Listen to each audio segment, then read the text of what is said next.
Kayla awakened from her rest with a grim perception of danger. The iniquity was near, she distinguished, but no familiar scent registered.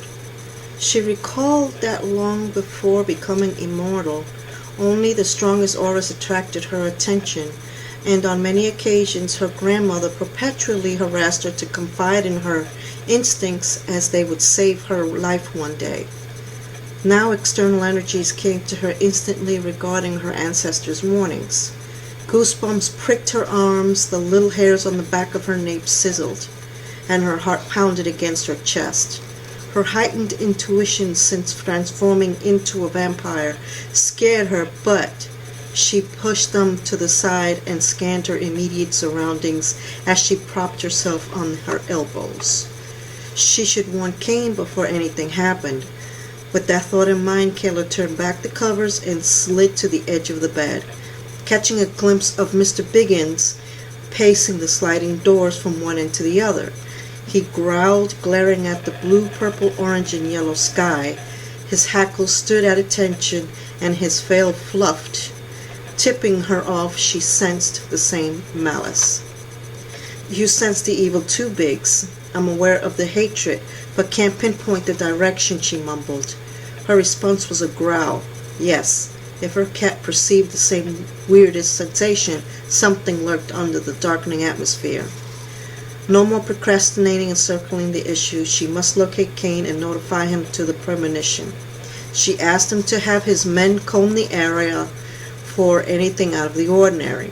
Without further delay, she opened the glass access, allowing Mr. Biggins to leave the premises, hastened to shower and change, dashed out the entrance, and ran into Dayton and Jake with two women. "Hey guys, here's Cain. I need to speak with him about an urgent matter." "Hey Kayla, we were coming to talk to you.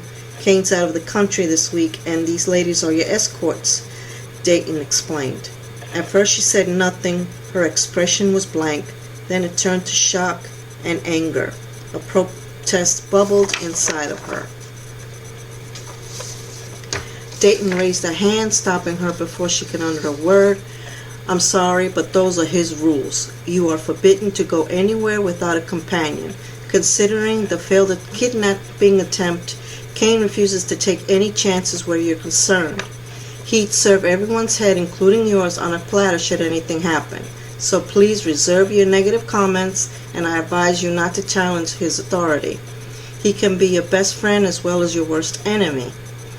Cain left without so much as a goodbye, declaring his influence over her safety. Granted, his consideration of her well-being was moving, but his audacity grated on her nerves. "You're kidding me, right? He's out of town?" she questioned, having a hard time swallowing her anger. "Yes," she exploded. "How dare he arrange something and not think to tell me himself?" "We're sorry that he didn't have the opportunity to tell you. His abrupt departure wasn't meant to upset you," Jake responded. Cain's unexpected absence bothered her. The threat she predicted was coming, and she needed preparation for the onslaught. She glared at the two men, but conceded as they were only doing their job, and changed the subject to the females who were with them. "This is Clarissa Jones and Zoe Andrews," Dayton informed her, standing aside to introduce each female. "You mean babysitters," Kayla muttered. She seethed at the idea of guard dogs. Cain had not had a lot of nerve issuing edicts without her consent. She wanted to cry, but somehow managed her indignation, remembering her concerns. No point in arguing with Cain's bulldogs. They weren't going to budge. "Never mind the guards. Listen, I don't have time to chit-chat. Something is wrong. There's an enmity present, and something terrible is heading this way." Whoa! Statement got everybody's attention. Intuition was serious in the supernatural world, and nothing to play with, especially coming from her. Cain discerned similar worries last night. Now both of them having the same reaction wasn't a good sign at all. Dayton's eyes flashed to Jake's in a silent agreement between them.